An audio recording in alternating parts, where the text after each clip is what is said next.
Hey YouTube, today we're gonna find a leak on this tire. I bought a truck. It's had a slow leak on the wheel for a while now. Loses, I don't know, probably 10 psi a week. So it's not a bad leak, but it's starting to become a pain in the ass. So I'm gonna go over this tire, see if I can figure out what's leaking on it. I'll show you guys how to do that.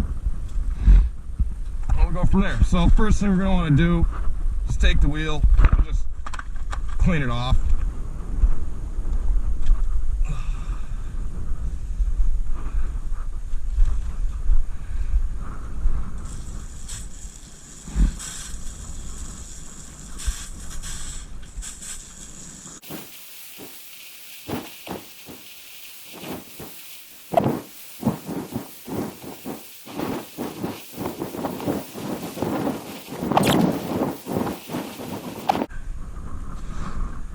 Alright, so you guys can see this rim shows some signs of damage. There's a couple ways a tire can leak. It can either have nails stuck in it or a screw or something, or if your rim's damaged or if it's corroded, you could have a slow leak coming from the edge of the rim. So we're going to want to look for a rim leak on this wheel, and then also we'll be checking to see if there's any nails or anything sticking out of it. The easiest way to find your leak is to submerge the tire in water a little bit and look for bubbles coming up. Now, I filled this tire all the way to its max pressure, 80 psi, to try and make my leak faster so it's easier to find. So we're going to go ahead and fill up our wheelbarrow here with some water and see if we can find it.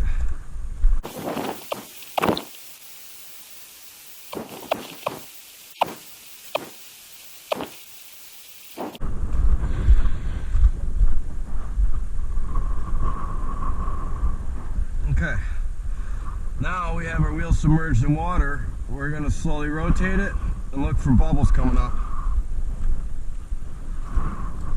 So I'm going to go ahead and mark the starting position so I know where we began.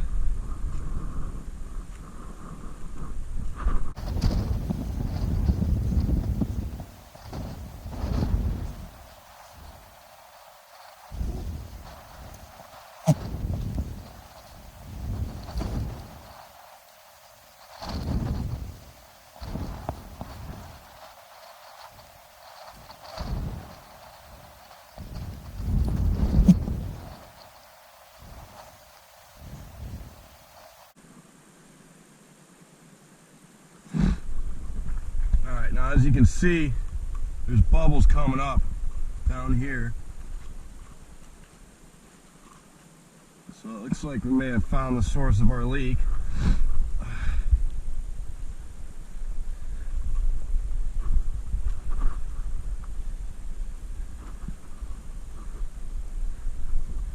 So now I'm going to mark this position right here, so we know where to look.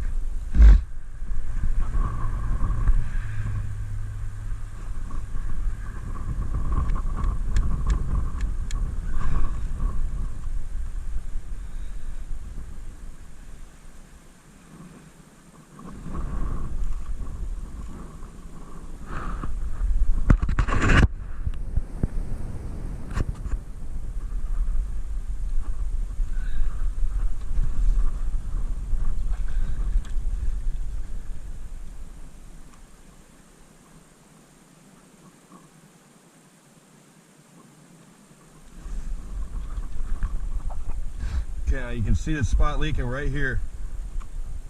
I hope.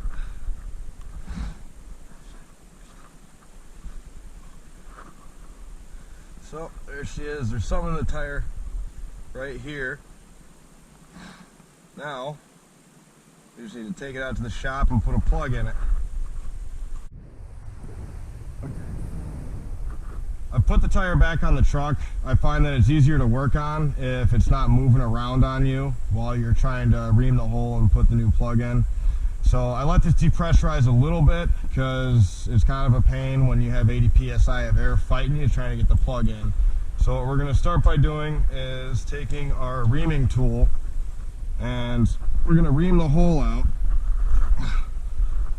so it's large enough for the plug to be able to fit. It's going to make some noise when you make this hole bigger, if you've got any air left in your tire.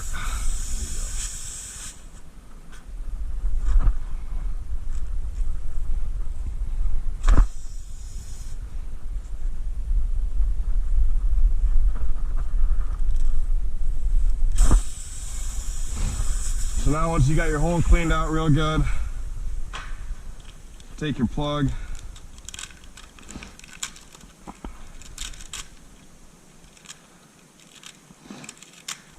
put it on your tool. It can be kind of a pain to squeeze through.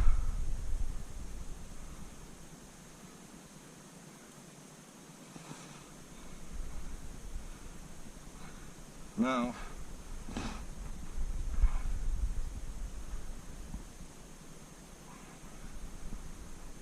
as you're getting your plug fed through your tool, make sure you have it centered in the middle.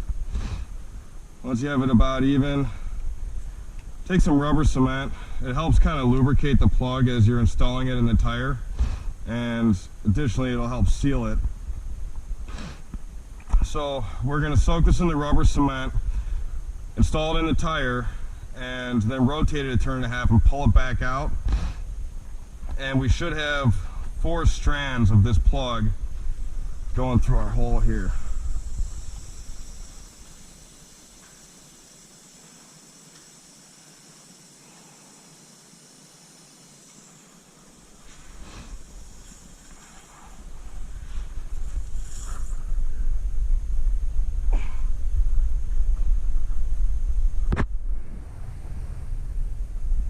It's pretty tough. Once you get it going, it'll stay. And at this part, you want to go until just before you have the plug all the way in place. Now it's nice to have an assistant here to hold the strands for you when you go to pull it back out. So I'm the assistant, I'll hold the strands down. Yeah, hold the strands down. So we're going to do our turn and a half rotation. So it's 1/2, 1.5. And then pull the plug back out. Hold on. Alright, it's just that you can move your side cutters down further. You're gripping the post there. Nice and easy. You don't want to pull it too far out or you'll just completely remove the plug. Yeah, looking good. Alright. Looking good. Bring that rubber out, baby. Now Alright, right there. There we go. We just pulled the middle section out. I'm gonna flip it now. Hang on. Remove the pliers so you can see. See, we have our original 2 strands sticking out the top, and we have the middle section that we shoved all the way in the tire has been rotated a turn and a half and pulled just back out the hole. So now we're going to have to snip this so we can get our tool off. You can't snip through the tool. Stop, assistant. You're going to snip through our tool. No, you're still doing it. Well, then raise the tool. Hang on. I don't want to pull it out that far. Can't we just nip it here? Instead of, well, it's already kind of off, I guess. Yeah, go ahead and snip it.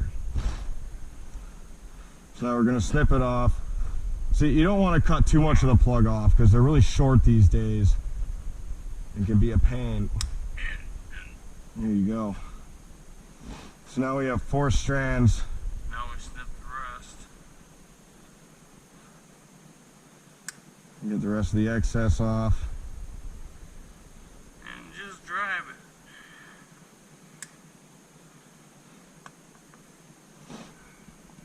There you go. So now we can air it up and check for leaks. Okay, so I've aired up the tire back to 50 psi, which is what I use to drive it on. And now we're going to take a hammer, since we've trimmed off most of our excess. The road's going to beat this thing down into the tire, so it's kind of nice to get ahead of the road a little bit and take a hammer and just kind of flatten it out. Help like flex the plug into place a little bit. Yes, and around the plug as well. Make sure it seats good.